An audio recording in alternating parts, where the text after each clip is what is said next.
বিসমিল্লাহির রহমানির রহিম। আসসালামু আলাইকুম প্রিয় আপুরা, আজকে আবার আমি আপনাদের সামনে চলে এলাম নতুন আর একটি রেসিপি নিয়ে। আজকে আমি আসলাম রোস্ট রান্না দেখাবো। তো আমার মেয়েটার জন্মদিন ছিল, বলল আম্মু আজকে আমি রোজা থাকবো। তো রোজাও থাকলো, তাই ভাবলাম যে একটু ভালো মন্দ রান্না করি, অন্তত বাসায় ওরা একসাথে ভাই বোনেরা মিলে খাবে। তো যে কথা সেই কাজ, তো ভাবলাম যে তাহলে একটু সাদা পোলাও করি, একটু রোস্ট রান্না করি, আর পাশাপাশি একটা কেক বানাই। তো সবই ঘরোয়া উপায়ে, ঘরোয়াভাবে বানানো, কাউকেই কোনো কিছু না বলা, না জানানো। এই মেয়েটার যে বন্ধু বান্ধব তাদেরকেও না বলা, কারণ আমি এগুলো একদমই পছন্দ করি না। আর আমার হাজব্যান্ডও এগুলো তেমন একটা পছন্দ করতো না। তারপরও টুকটাক ছোটো বাচ্চা বলে কথা, আশেপাশে দেখে পাশের বাসার বাচ্চাদেরকে করা হচ্ছে, তারা করছে, আনন্দ ফুর্তি করতেছে, একই নানান কথা। তো আমি বুঝাইলাম যে আম্মু একজনে একটা কিছু করলেই কি করতে হবে আমাদের, দেখো এগুলো করা ঠিক না। এই অনেক কিছু বোঝানোর পরে না বুঝলো। তো দেখা যায় যে ও বলল যে আম্মু তাহলে আমরা ঘরে একটু কিছু করা হোক। আচ্ছা ঠিক আছে, তাহলে তাই করি। তো আমি প্রথমেই রোস্টে যে ব্রেস্তাটা দেব আগে একটু ভেজে নিই। এই কারণ দেখা যায় আগে ভেজে নিলে এটা মচমচা হয়ে যায় ঠান্ডা হয়ে, তাই এটা ভেজে আমি তুলে নিয়ে তারপরে রোস্টের চিকেনগুলো আমি ভাজবো। তো আলহামদুলিল্লাহ কি বলবো, আমার বাচ্চারা আমার সমস্ত কথাই শোনে। বাচ্চারা আমার এখনও ছোট ছোট, তারপরও ওদেরকে নিয়ে আমার দিন ভালোই কাটে আলহামদুলিল্লাহ। ওদেরকে যখন যেভাবেই বলি সেইভাবেই করে। বাচ্চাগুলো দেখা যায় যে রোজার সময় 30টা রোজা রেখেছে, পাশাপাশি 6 রোজাগুলো রাখছে। তারপরও ওদেরকে ফজরের সময় উঠিয়ে দিয়ে নামাজ পড়ে, তারপরে কোরআন তিলাওয়াত করে। ওদের ক্ষেত্রে অনেক টাফ হয়ে যায়। বাচ্চারা তো এমনিই ছোট ছোট, তার ভিতরে আবার স্কুল থেকে এসে মাদ্রাসায় যাওয়া, আবার আর আসা, এসে দেখা যায় বিকেলের টাইমটা একটু সময় পায় না। বাসায় আস্তে আস্তে একেবারেই মাগরিবের আজান দিয়ে ফেলায়। নামাজ পড়ে তারা একটু নাস্তা বানিয়ে দিলে খেয়ে আবার পড়তে বসতে হয়, এই নানান প্যারা।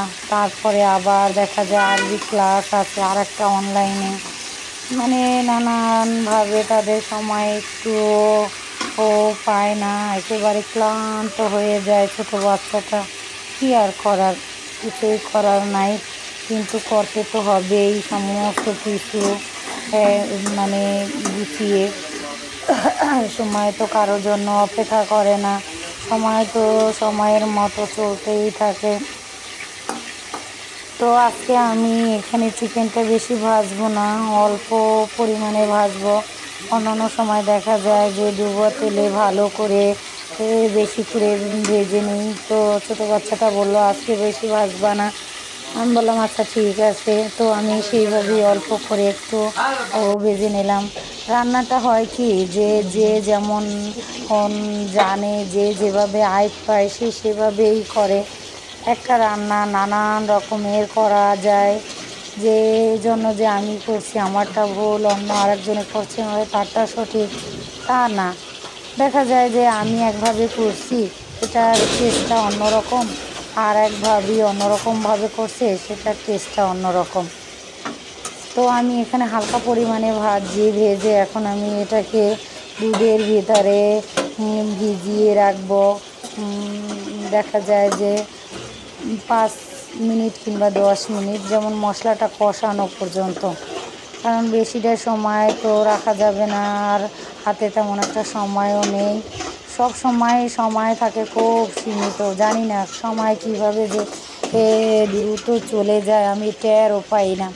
অনেক আমার পাশের বাসারই অনেক ভাবিরা আছে, তারা কত সুন্দর তাদের সময় থাকে, তারপর তারা গল্প করতে পারে, তারপরে আরও কত কী। কিন্তু আমার এতই পরিমাণে যে একটা কাজ থাকে, যা বলার বাহিরে, আমি একটুও সময় পাই না। এই যেমন আজকেই দেখা যায় সকালবেলা এক ভাবি চলে যাবে তার বাবার বাসায় বেড়াইতে। তার 4টা 5টা ড্রেস দিয়েছিল বানানোর জন্য, তো তার 3টা বানিয়ে দেখা যায় ফাঁকে অন্য আর একজনাটা দিছি, এজন্য তার 2টা বাকি, 2টা বানানোই হয় নাই। এখন এই যে রাতে বসে সেই কাজটা কমপ্লিট করতে হবে, কারণ যেহেতু সকালে সে চলে যাবে। এখন কি আর করার, সব কিছু মিলিয়ে তো করতেই হবে, নয়তো অন্য ভাবিদের মতো আমিও পারি গল্প করার জন্য, একটু ঘোরার জন্য।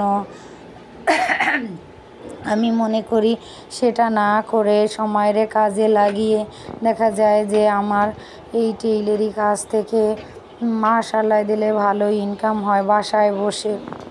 তো আমি এই টেইলারি শিখাই, পাশাপাশি অনেক মানুষের উপকার হয়, আবার দেখা যায় যে আমারও অনেকটা সাপোর্ট হয়। এই নিয়ে আসি, তার পাশাপাশি বাচ্চাদের নিয়ে একটু মানে যে আরবিটা শেখানো, স্কুলে যাওয়া, আবার স্কুল থেকে আসা, আবার দেখা যায় আমি যে স্টুডেন্টগুলো পড়াই তখনই ফাঁকে আমার বাচ্চাদেরও বসাইয়ে নেই, কারণ বাড়তি তো আর সময় নেই যে ওদেরকে নিয়ে আবার আমি দ্বিতীয়বার বসবো। এভাবেই আমার দিন কাটে, কিন্তু তারপর দেখা যায় যে সমস্ত কাজ যখন শেষ করি একেবারে ক্লান্ত লাগে। আবার সেম প্রসেসে পরের দিন সকালে আবার শুরু হয় সেই একই কাজ। তো আল্লাহ রাব্বুল আলামিনের কাছে হাজার শুকর যে আমার শরীরটা মোটামুটি আলহামদুলিল্লাহ ভালো, কিন্তু কতই আর ভালো, প্রায় মনে হয় যে এতটাই ক্লান্ত লাগে, মনে হয় সব কিছুই ছেড়ে দেই, কোনো কিছুই করবো না, এরকম মনে হয়।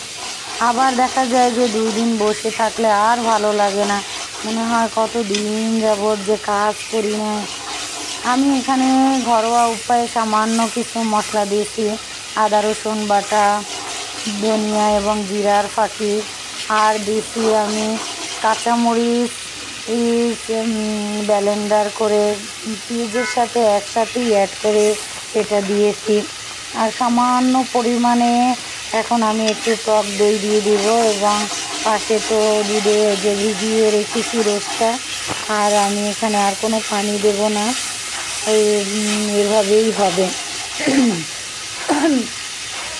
তো আমার সেই কবেও যে ঠান্ডা লাগছে, এখনও আমার গলাটা ঠিক হচ্ছে না, জানি না আল্লাহ রাব্বুল আলামিন কবে আমার যে গলাটা ঠিক করে দিবে, আল্লাহই ভালো জানে। তো আমার মশলাটা একেবারে আমি কষিয়ে নিয়ে সুন্দরভাবে আমার কষানো হয়ে গেছে। এখন আমি চিকেনটা এটার ভিতরে ছেড়ে দেব। আর বাড়তি আমার তেমন কোনো আর ঝোল দিতে হবে না, কারণ দেখা যায় ঢেকে দিলেই এটা হয়ে আসবে। তো আমি এটা আমার ছোট বাচ্চারা দেখা যায় রোস্টটা আমার 3টা বাচ্চাই খুব পছন্দ করে, ওদের প্রিয় একটা খাবার রোস্ট। তো এর পাশাপাশি আমি একটু সাদা পোলাও করে নেব, আর একটা সবজি করব এবং ডিম বোনা করব পাশাপাশি। সব কিছু মিলিয়ে আলহামদুলিল্লাহ। কে কীভাবে রোস্ট রান্না করেন কমেন্টসে অবশ্যই জানাবেন আমার প্রিয় আপুরা। দেখা যায় যে আমি এভাবে রান্না করছি, অন্য আপুরা অন্যভাবে রান্না করেন, এক এক আপু এক একভাবে রান্না করেন, আর এক এক আপুর রান্নায় এক এক রকমের টেস্ট।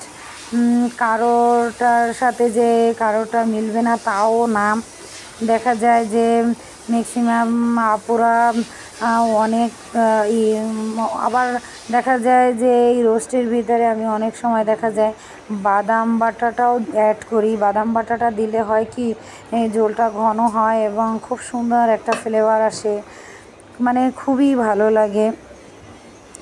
তো আমার এখানে প্রায় আমার রান্নাটা শেষ হয়ে আসছে, পাশাপাশি আমি অনেক গল্প করছি। তো আর কথা না বাড়িয়ে আমি এখানেই এখন শেষ করব। আল্লাহ হাফেজ, আসসালামু আলাইকুম।